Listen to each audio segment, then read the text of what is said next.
Good morning, children. Welcome to our new session. In this session, we are going to continue the remaining concepts which we left in the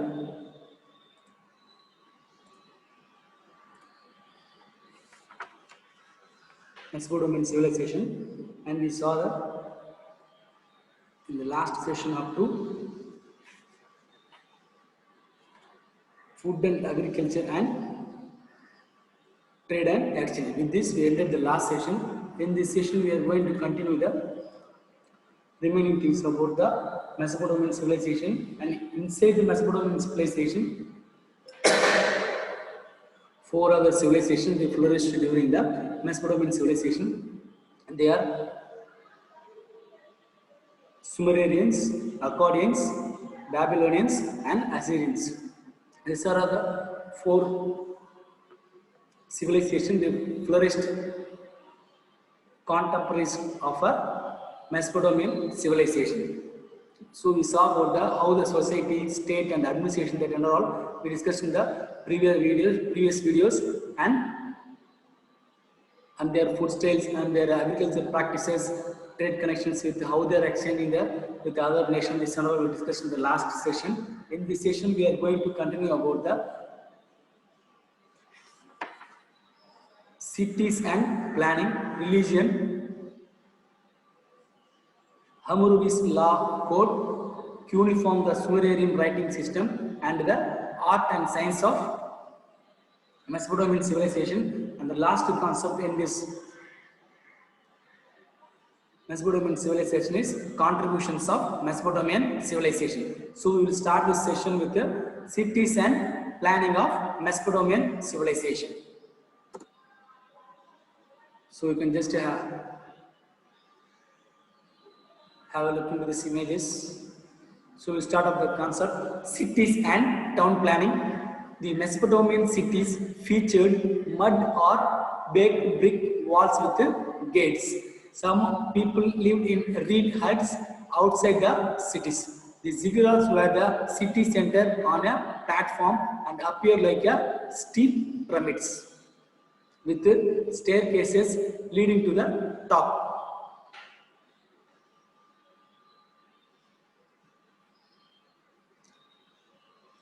So almost all the Mesopotamian cities were featured with mud or baked brick. So mud இந்த கிராமங்களில் இந்த மணல் சொல்லுவாங்க, மணல் செம்மண் சொல்லுவாங்க, அதை பயன்படுத்தி அந்த மாதிரியான ஒரு மட்டுன்ற ஒரு சாயிலை பயன்படுத்தி வீடுலாம் கட்டிருக்காங்க அப்படின்னு சொல்லியிருக்காங்க. அது மட்டும் இல்லாமல் எல்லா அந்த மெசபடோமியன் சிட்டிஸில் இருக்க எல்லா வீடுகளுமே பேக்டு பிரிக்னா இன்னைக்கு காலகட்டத்தில் நம்மளுடைய டே டு டே லைஃப்ல வீடு கட்டுறதுக்காகவும் பில்டிங் கன்ஸ்ட்ரக்ஷன்ஸுக்காகவும் ரெட் பிரிக்ஸ் எப்படி நம்ம பேக் பண்ணி இப்போ அதை கன்ஸ்ட்ரக்ஷன் பர்பஸ்க்கு யூஸ் பண்ணுறாங்களோ அதே மாதிரி அந்த காலகட்டங்களே மெசபடோமியன் சிவிலைசேஷன்ஸ் அந்த ப்ராக்டிசஸை அவங்க ஃபாலோ பண்ணிட்டு இருந்தாங்க. அடுத்து என்ன பார்த்தீங்கன்னா some people live in reed huts. Reed ஹட்ஸ்னா outside of the cities, Mesopotamian சிட்டிஸ்லேருந்து அவுட் சைட் ஆஃப் த சில கிராமங்களில் மக்கள் எப்படி வாழ்ந்தாங்கன்னா மெசபடோமியன் அவங்களோட வீடுகள் எப்படி இருந்ததுன்னா ஸோ இந்த மாதிரி தான் இருந்தது. ஸோ இந்த மாதிரி ரீட்னா என்னன்னா இந்த விரல்னு சொல்லுவாங்க, அதை எடுத்து அது it's a kind of grass, அதை எடுத்து இந்த மாதிரி வீடுகள் அமைச்சு அதில் வாழ்ந்துட்டு இருந்தாங்க. அது மட்டும் இல்லாமல் ziggurats were at the city center on a platform and appear like a steep pyramids with staircases leading to the top. So this is known as ziggurat. இதான் ஜிக்ராத்னாலே almost just like a temple. இது மட்டும் இல்லாமல் அவங்களுடைய civilisation அந்த cities டவுன்ஸை பாதுகாக்கிறதுக்கு ஒரு stair cases மாதிரி ஒரு பில்டிங்காக இருந்தது ஜிக்ராத் அப்படின்னு சொல்கிறாங்க. Around this temple were complex of ceremonial courtyards, shrines, burial chambers for the priest and priestesses, ceremonial banquet halls along with workshops, granaries, storehouses and administrative buildings were present in the Mesopotamian civilizations. So அவங்களுடைய அந்த ஜிக்ராத்ன்ற கோவில் தான், temple தான் அவங்க வந்து ஜிக்ராத்னு in those days in during the Mesopotamian civilization they call it as a ziggurats. So அந்த ஜிக்ராத்ன்ற அந்த டெம்பிள்ன்றது பார்த்தீங்கன்னா இது ஆல்மோஸ்ட் வந்து ஒரு பிரமிட் மாதிரி இருக்கும். நம்ம இமேஜில் காமிச்சாங்க பிரமிட் மாதிரி இருக்கும். அது பக்கத்தில் மேலே வந்து ஒரு சில ஃப்ளோர்ஸ் மாதிரி இருக்கும், அதுதான் வந்து ஸ்டேர் கேசஸ் அப்படின்னு சொல்லுவாங்க. அடுத்து பார்த்தீங்கன்னா அந்த ஜிக்ராத் டெம்பிளை சுற்றிட்டு இப்போ இன்னைக்கு காலகட்டங்களில் பார்த்தீங்கன்னா இப்போ ஒரு சில டவுனில் இருக்க டெம்பிள்ஸை சரௌண்டட் பார்த்தீங்கன்னா ஷாப்ஸ்லாம் சில வந்து காம்ப்ளெக்ஸாக விட்டுருப்பாங்க. அதே மாதிரி அந்த காலகட்டங்களில் மெசபடோமியன் சிவிலைசேஷன்ஸில் அப்போவே பார்த்தீங்கன்னா பிளாக்காக காம்ப்ளெக்ஸாக சின்ன சின்ன வந்து ரூமாக வந்து செப்பரேட் பண்ணி வச்சுருப்பாங்க. அது பார்த்தீங்கன்னா சில ஏதோ ஒரு ஃபங்க்ஷன் செலிப்ரேஷனுக்கு இல்லை அந்த மாதிரி விஷயங்களுக்கு அதை யூஸ் பண்ணிப்பாங்க. அது மட்டும் இல்லாமல் அதை சுற்றி அடுத்த சைடில் இன்னொரு சைடில் இந்த ப்ரீஸ்ட்டு பூசாரி, பெண் பூசாரி, ஆண் பூசாரி இருப்பாங்களா, அவங்களுக்குன்னு பார்த்தீங்கன்னா தனியாக அவங்களோட இறந்ததுக்கு அப்புறம் அவங்களோட இறுதி சடங்கு செய்யறதுக்காக பரியல்லாம் எரிக்கிறது இல்லைன்னா இப்போ இறுதி சடங்குலாம் பரியல் சேம்பர்ஸ்ன்னு சொல்லுவாங்க, அவங்களுக்கு தனியாக ஒதுக்கப்பட்டிருந்தது. அது மட்டும் இல்லாமல் செரிமோனி பேங்கட் ஹால்ஸ்னால் ஃபங்க்ஷன் ஹால்லாம் இருக்குல்ல, அதுக்கு தனியாக ஒரு சில ஸ்பெசிஃபிக்காக ஒரு இடம் அலாட் பண்ணி வச்சுருந்தாங்க. அதுக்கப்புறம் கிராண்ட் மினிஸ்டர் என்னன்னா இந்த மாதிரி வந்து அந்த ஜிக்ராத் அந்த டெம்பிள் உள்ளே பார்த்தீங்கன்னா இது வந்து தானிய கிடங்குன்னு சொல்லுவாங்க. இது வந்து மெசபடோமியன் சிவிலைசேஷன் இந்த மாதிரி தானிய கிடங்குல இந்த மாதிரி வச்சிருந்தாங்க. இது ஒரு ஸ்டைலு. அது மட்டும் இல்லாமல் அந்த ziggurat inside the ziggurat they had a separate place for a storing of granaries and grains. அதுக்கப்புறம் தனியாக ஸ்டோர் ஹவுசஸ், வேர் ஹவுசஸ் தனியாக எல்லாமே மெயின்டைன் பண்ணுங்க. அது இன்னொரு சைடில் அட்மினிஸ்ட்ரேட்டிவ் அந்த ஒரு ஜிக்ராத்ன்ற ஒரு டெம்பிள் அந்த மெயின் பில்டிங் இருக்கு, அதை சுற்றி சரௌண்டட் சர்க்கம்ஃபரன்ஸ் ஃபுல்லாகவே பார்த்தீங்கன்னா இந்த எல்லா ஃபீச்சர்ஸுமே அங்கே இருந்தது அப்படின்னு சொல்கிறாங்க. ஸோ அடுத்து பார்த்தீங்கன்னா Mesopotamian civilisations are Sumerians religions. So Sumerians religion was polytheistic. பாலிதீஸ்டிக்னா இப்போ இன்னைக்கு காலகட்டத்தில் in today's world how in India we practice different religions, different peoples. Like that, in those days itself, Sumerians people practiced polytheistic. Polytheist is nothing but a practicing of different religions in a country.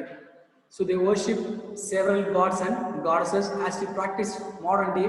In those days itself, the Sumerians worshipped different gods and goddesses. Sumerians did not pay much attention to the life after death, and so they did not build pyramids like the Egyptians. So what they are telling is, the Sumerians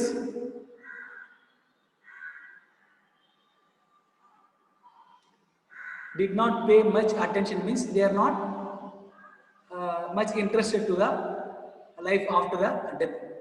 So in Egyptians, they believe that after death there is a life is there, so they preserve the bodies and they did the process of mummification of dead bodies.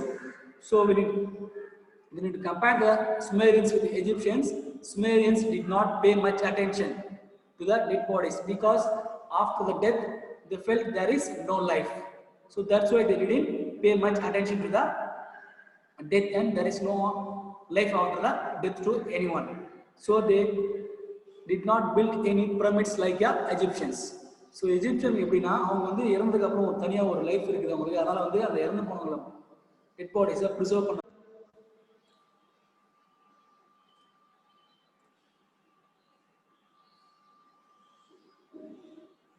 Sumerians prayed to Enlil, the god of sky and wind. So Sumerians என்ன பார்த்தீங்கன்னா என்லில்னு ஒரு God இருந்தாங்க. அந்த God பார்த்தீங்கன்னா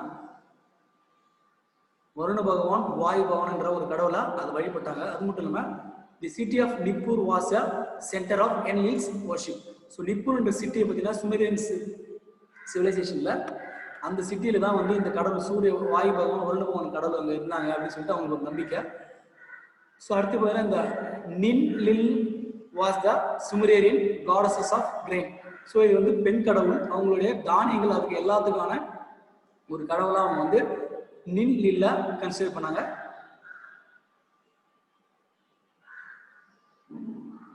The Babylonians worshipped Marduk and Ashur was the supreme god of the Assyrians. So நம்ம இது வரைக்கும் பார்த்தது ரிலீஜியஸ் சுமேரியன்ஸ் பத்தி பார்த்துருந்தோம். இப்போ அடுத்து வந்து பேபிலோனியன்ஸ் பத்தி பார்க்குறோம். So Babylonian civilization people worshipped Marduk and Ashur was the supreme god of the Assyrians. So பேபிலோனியன்ஸ் வந்து மர்டூக் என்ற ஒரு காடை வர்ஷிப் பண்ணாங்க.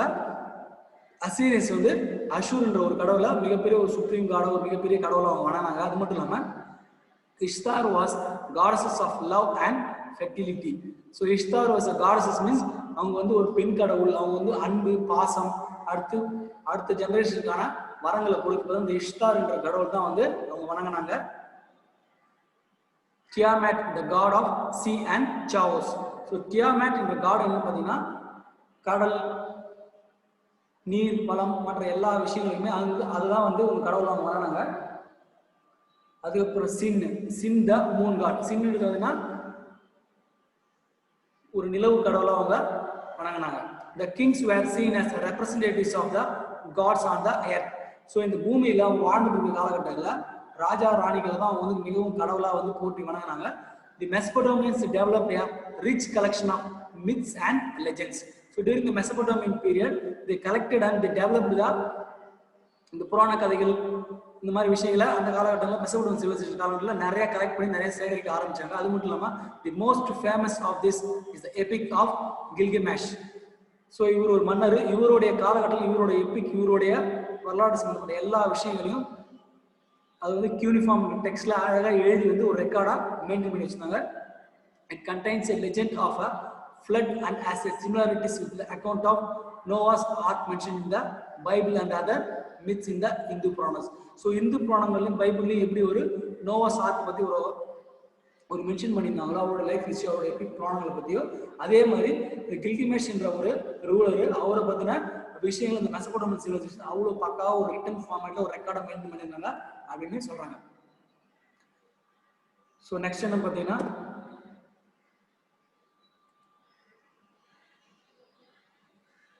Hammurabi's law code. Hammurabi நம்ம முன்னாடியே பார்த்தோம். The last session we saw about that Hammurabi is a king or a ruler. So he is very good in, he is very intelligent in law making processes. So he made some law and rules and regulations. So that's what we are going to say this. That's the rules and law which is codified by Hammurabi ruler or Hammurabi king.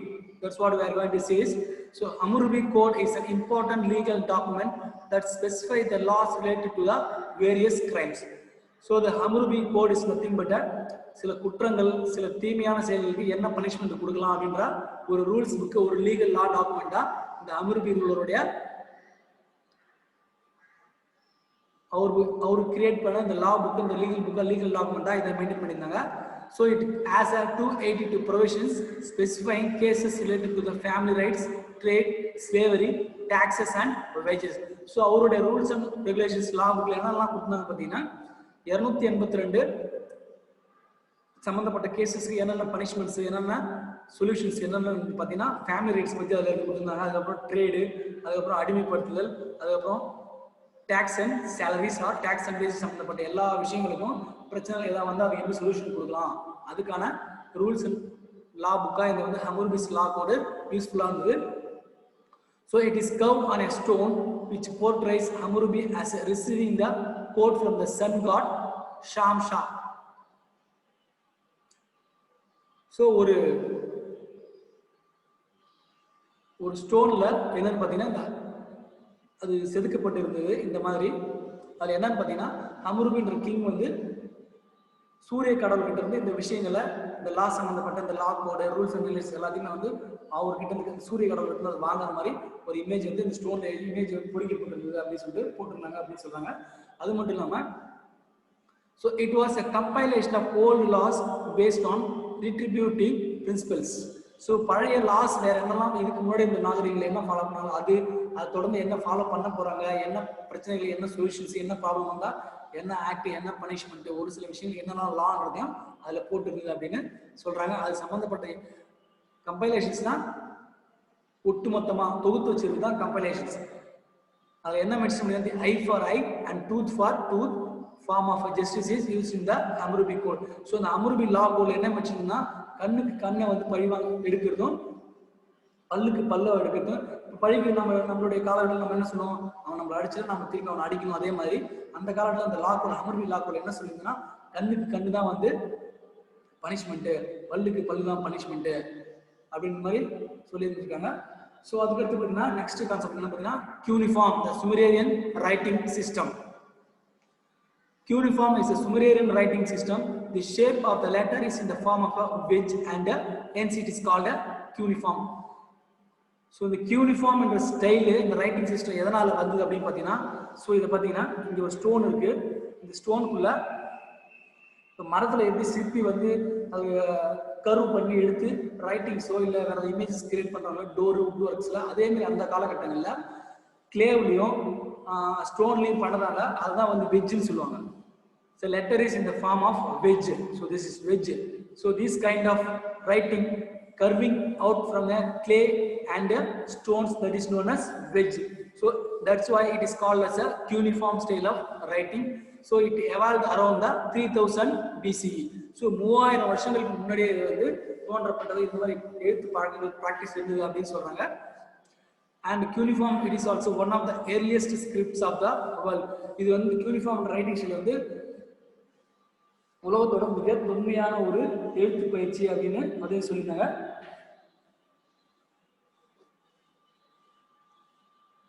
The Epic of Gilgamesh was written in this script.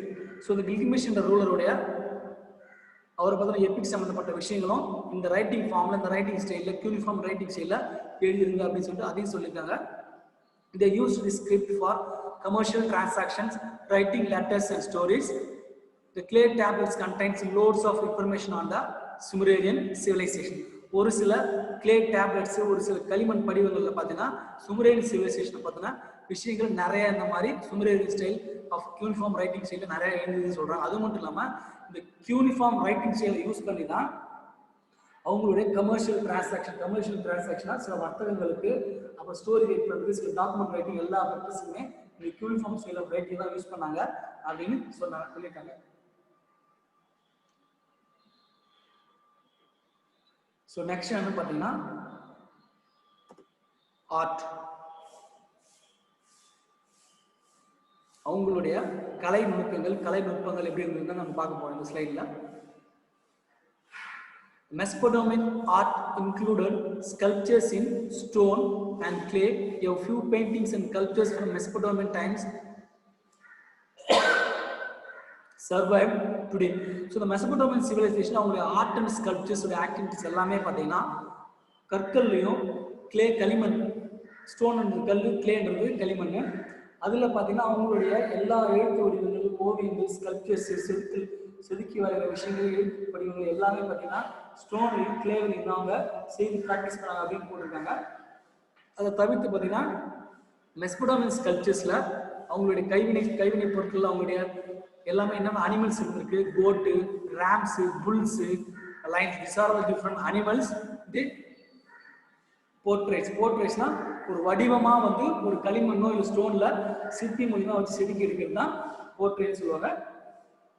So அது மட்டும் இல்லாமல் அவங்களுடைய மித்தாலஜிக்கல்னா புராணங்கள், Epic figures. So இப்போ நம்ம modern day life நம்மளுடைய கோவிலில் modern day temples life you go and see, we can find some of the epic and mythological figures. We can see about the Ramayana and Mahabharata. Just like that, the Mesopotamians, they had the practice of using the mythological figures like lions, bulls with human head have also been found in their art. அவங்களுடைய கலை மற்றும் sculptures ப்ராக்டிசஸில் அவங்க உருவாக்கங்களை பார்த்தீங்கன்னா அவங்களுடைய புராண கதைகளில் என்னெல்லாம் அவங்க விலங்குகள் பயன்படுத்தினாங்களோ என்னெல்லாம் யூஸ் பண்ணாங்களோ அதை பார்த்தீங்கன்னா அதோடைய தலை மட்டும் மனுஷ உருவமாக இருக்கும், உடம்பு வந்து விலங்கோட தலையாக இருக்கும். அந்த விலங்கோட தலை என்ன ஸ்பெஷலாக பார்த்தீங்கன்னா சிங்கம், எருது, இந்த மாதிரி போன்ற சில வித்தியாசமான விலங்குகள் 4 காலில் விலங்கு இருக்கும், அதோட ஹெட்டு மட்டும் மனுஷனோட தலையாக இருக்கும். ஸோ அதுக்கப்புறம் பார்த்தீங்கன்னா massive sculptures were created at the time of Assyrian and Babylonian Empire. So Mesopotamian civilization காலகட்டங்களில் they had a practice of such a wonderful and great sculptures and architecture artworks. Along with that, they after the Mesopotamian, Assyrian and Babylonian empires also they followed and they created the same kind of art and sculpture works. So next is development of script.